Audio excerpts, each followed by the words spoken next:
जय हिंद दोस्तों, नमस्कार सभी को। और आज हम करने वाले हैं यूपी बजट, वो भी बहुत ही कम समय में हम इसको पूरा रिवाइज करेंगे। मैंने ऑलरेडी यहाँ लिख के लिखा हुआ है, सिर्फ मैं आपको जो वर्बली बोलूँगा आपको वो चीज़ें सुननी है। और सारी चीज़ें जितनी मैंने यहाँ बोर्ड पे लिखी है सब कुछ इंपॉर्टेंट है, जितने मेन फैक्ट्स हैं सिर्फ वो चीज़ें आपको यहाँ पर देखने को मिलेंगी।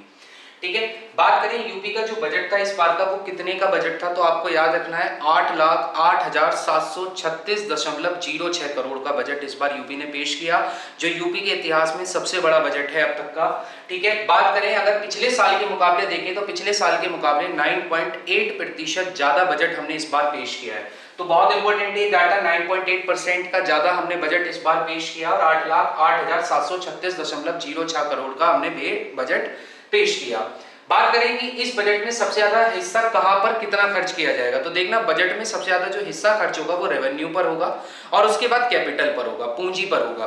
तो अगर कैपिटल की बात करें तो कैपिटल पर कितना एक्सपेंडिचर हम करने जा रहे हैं, 20.5% अपने पूरे बजट का। जो हमारा पूरा बजट है 8,08 करोड़ का, इस पूरे के पूरे बजट पर हम 20.5% का खर्चा सिर्फ कैपिटल पर करेंगे एंड बाकी बचा हुआ खर्चा हम किस पर करेंगे, रेवेन्यू पर करेंगे।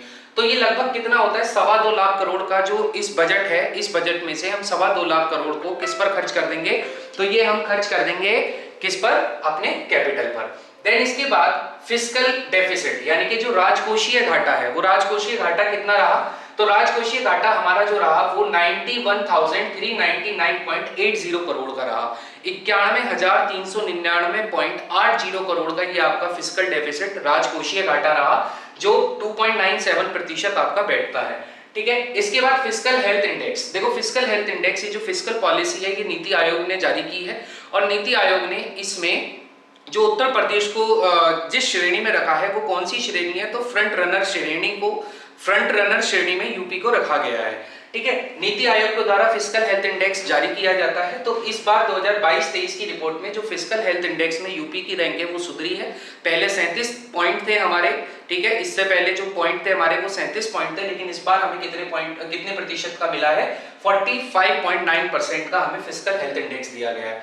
पर कैपिटा इनकम की बात करूं तो इस बार जो 2023 से 24 की पर कैपिटा इनकम अगर देखें तो यूपी में पर कैपिटा इनकम थी 93,514 रुपए। ठीक है, 93,514 रुपए पर कैपिटा इनकम थी इस बार। अगर बात करें जीएसडीपी की बात करें तो ग्रॉस स्टेट डोमेस्टिक प्रोडक्ट यानी कि सकल राज्य घरेलू उत्पाद की अगर हम बात करें तो मैंने आपको यहाँ पर दो डाटा दिए। अगर हम 24-25 की बात करें तो we are expecting 27.51 lakh crore, यानी कि इस ईयर हमारा जो पूरा वो है बजट, वो जो अनुमानित है वो सब कुछ कितना है हमारा 27.51 लाख करोड़ का है। और अगले वर्ष हम इसको कितना लेकर जा रहे हैं, 30.80 लाख करोड़ पर हम इसको लेकर जा रहे हैं। ठीक है, इसके बाद अगर हम बात करें 2023 और 24 के मुकाबले इस बार कितनी वृद्धि देखने को मिली, यानी कि पिछले वर्ष से अगर हम कंपैरिजन करें तो हमारा ये सकल राज्य घरेलू उत्पाद कितना प्रतिशत बढ़ा है, तो पूरे भारत का 9.6% बढ़ा है और यूपी ने इसमें बढ़ोतरी की है 11.6% की। तो सकल राज्य घरेलू उत्पाद में यूपी की बढ़ोतरी याद रखनी है, 11.6% की हमने बढ़ोतरी की है। नई स्कीम इस बजट में जो लॉन्च की गई वो कितने रुपए की नई स्कीम्स लॉन्च की गई हैं, तो 28,478.38 करोड़ की नई स्कीम इस बजट में लॉन्च की गई हैं। अब इस बजट के आधार पर कितना कितना प्रतिशत किस किस सेक्टर में दिया गया है, तो याद रखना शिक्षा पर जो खर्च किया जाएगा वो 13% खर्च किया जाएगा। अभी जो शिक्षा पर 13% हम खर्च कर रहे हैं शिक्षा पर, ये वैसे देखा जाए तो अगर राज्य के बजट को देखा जाए, बाकी राज्यों के बजट को देखा जाए तो ये बहुत कम है। ठीक है, बाकी राज्यों के आधार पर 15% का समथिंग ये रहता है शिक्षा पर, लेकिन यूपी में ही शिक्षा पर कितना खर्च करेंगे, 13% खर्च करेंगे। स्वास्थ्य की बात करूं तो स्वास्थ्य पर हम खर्च करने जा रहे हैं 6.6% पूरे बजट का, जो हमारा पूरा बजट का पूरा साइज है उस बजट में शिक्षा पर 13% और स्वास्थ्य पर हम 6.6% खर्च करेंगे। स्वास्थ्य पर खर्च करने में हम ऑब्वियसली बात है सबसे आगे हैं, ठीक है, वरना ऑलमोस्ट अगर बाकी स्टेटों का एवरेज देखा जाए तो वो 6.2% के समथिंग है, लेकिन यूपी 6.6% स्वास्थ्य पर खर्च करेगा। इसके बाद आगे की बात करें, अगर हम देखें राजकीय आयुर्वेदिक कॉलेज की स्थापना करने जा रहे हैं। ये आयुर्वेदिक कॉलेज कहां बनने जा रहा है, तो अयोध्या में। आयुर्वेदिक कॉलेज कहां बनने जा रहा है, अयोध्या में। होम्योपैथिक कॉलेज कहां बनने जा रहा है, वाराणसी में। इसके बाद आयुष विश्वविद्यालय की बात करें तो आयुष विश्वविद्यालय की स्थापना करने जा रहे हैं गोरखपुर में। अभी आगे की एक और स्लाइड आपकी होगी जिसमें गोरखपुर से रिलेटेड और सारे मैं आपको फैक्ट बताऊं। गोरखपुर में बहुत सारी चीजें होने जा रही हैं। तो आयुष विश्वविद्यालय आपका गोरखपुर में एस्टेब्लिश करने जा रहे हैं। बात करें कृषि के क्षेत्र में कितना बजट का, ये कितना प्रतिशत यहाँ पर रखेंगे, तो कृषि में ये 11% रखेंगे। अब डाटा याद रखना, एजुकेशन में 13%, उसके बाद हेल्थ में 6.6% और कृषि में रखेंगे 11%। कृषि के आधार पर ये जो कृषि में 11% रख रहे हैं, इसमें हम नए 20 कृषि विज्ञान केंद्र खोलने जा रहे हैं। प्रदेश में ऑलरेडी 89 विज्ञान केंद्र, कृषि विज्ञान केंद्र संचालित हैं। उसके बाद हम 20 और नए कृषि विज्ञान केंद्र इसमें एस्टेब्लिश करने जा रहे हैं।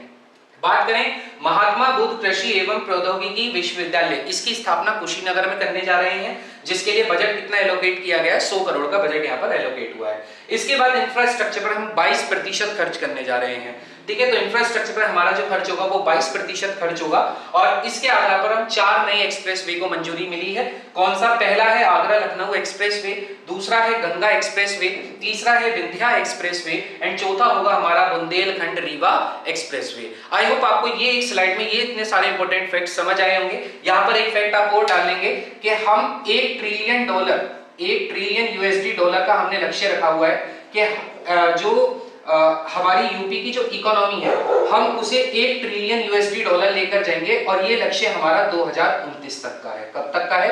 2029 तक का ये हमने लक्ष्य रखा है कि यूपी की जो इकोनॉमी है हम उसे $1 ट्रिलियन USD डॉलर लेकर जाएंगे। आई होप आपको पहली स्लाइड समझ आई होगी, ठीक है। अब मैं नेक्स्ट स्लाइड पर सारी डाटा डालता हूँ और देन उसको हम समझते हैं, ठीक है। अब बाकी के भी जो भी हमारे फैक्ट्स हैं वो हम इस स्लाइड पर देख लेते हैं, ठीक है। तो देखो, सबसे पहले वनों का क्षेत्रफल, अगर वनों के क्षेत्रफल में वृद्धि की बात करूं तो यूपी में वनों का क्षेत्रफल 9.96% देखने को मिला, जो कि लगभग आप 10% मान सकते हो।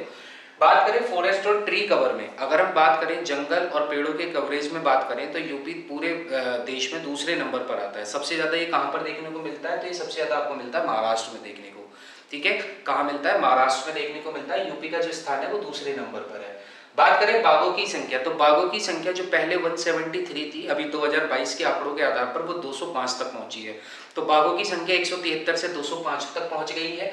बात करें देश का पहला गिद्ध संरक्षण केंद्र खुलने जा रहा है, इसलिए महत्वपूर्ण हो जाता है क्योंकि ये देश का भी पहला है और यूपी में ये सेटअप किया गया है। तो देश का पहला गिद्ध संरक्षण केंद्र आपका कहाँ खुलने जा रहा है? तो ये खुलने जा रहा है गोरखपुर में। मैंने अभी कहा गोरखपुर में आपकी बहुत सारी चीजें देखने को आपको मिली हैं, उसमें से एक चीज ये भी है कि गोरखपुर में खुलने जा रहा है गिद्ध संरक्षण केंद्र। इससे पहले आयुष विद्यालय हमने वहां पर गोरखपुर में देखा था।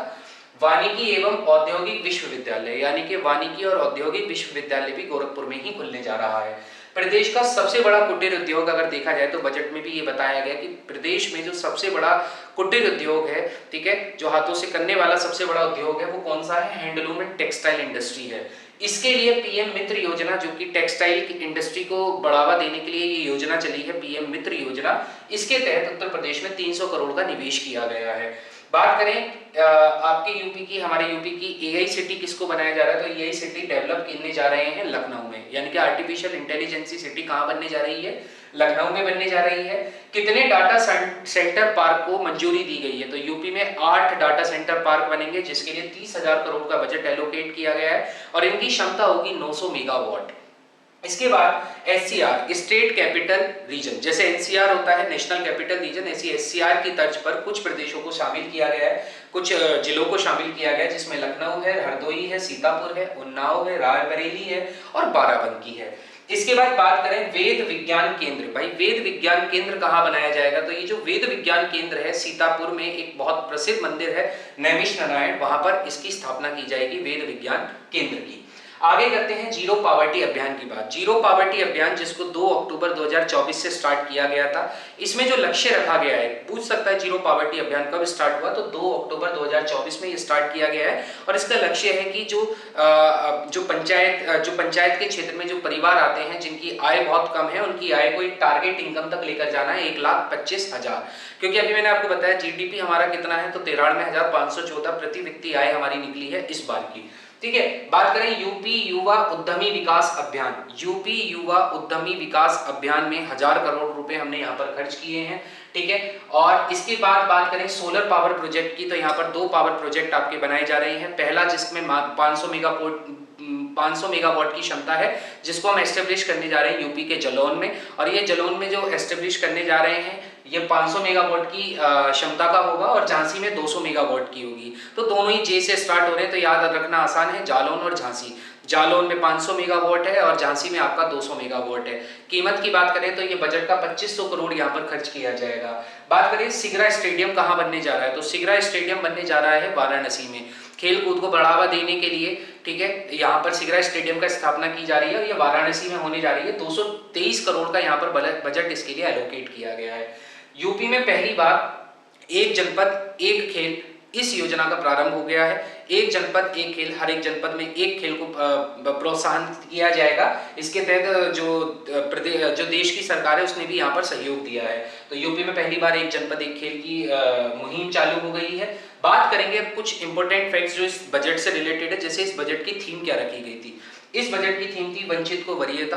ठीक है, किसी भी वंचित को ना छोड़ा जाए, हर वंचित तक अपनी योजनाओं को पहुंचाया जाए, तो वंचित को वरीयता इस बजट की थीम थी।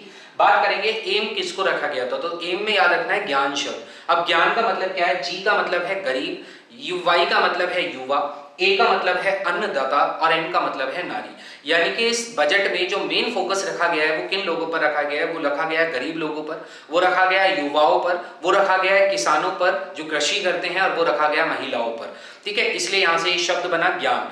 ठीक है, बात करेंगे फाइनेंस मिनिस्टर, तो किसने ये पेश किया, तो ये पेश किया था सुरेश खन्ना जी ने। ये जो योगी जी की गवर्नमेंट है 2.0 उसमें ये कौन सा बजट है, तो ये चौथा बजट है। ठीक है, योगी गवर्नमेंट जी का चौथा बजट है ये, आपका याद रखना है, सुरेश खन्ना जी ने इसको प्रस्तुत किया है। आई होप आपको मैंने जितने फैक्ट्स बताए आपको समझ आए होंगे। ठीक है, चैनल पर अगर नए हो तो चैनल को सब्सक्राइब जरूर कर देना। जय हिंद, जय भारत।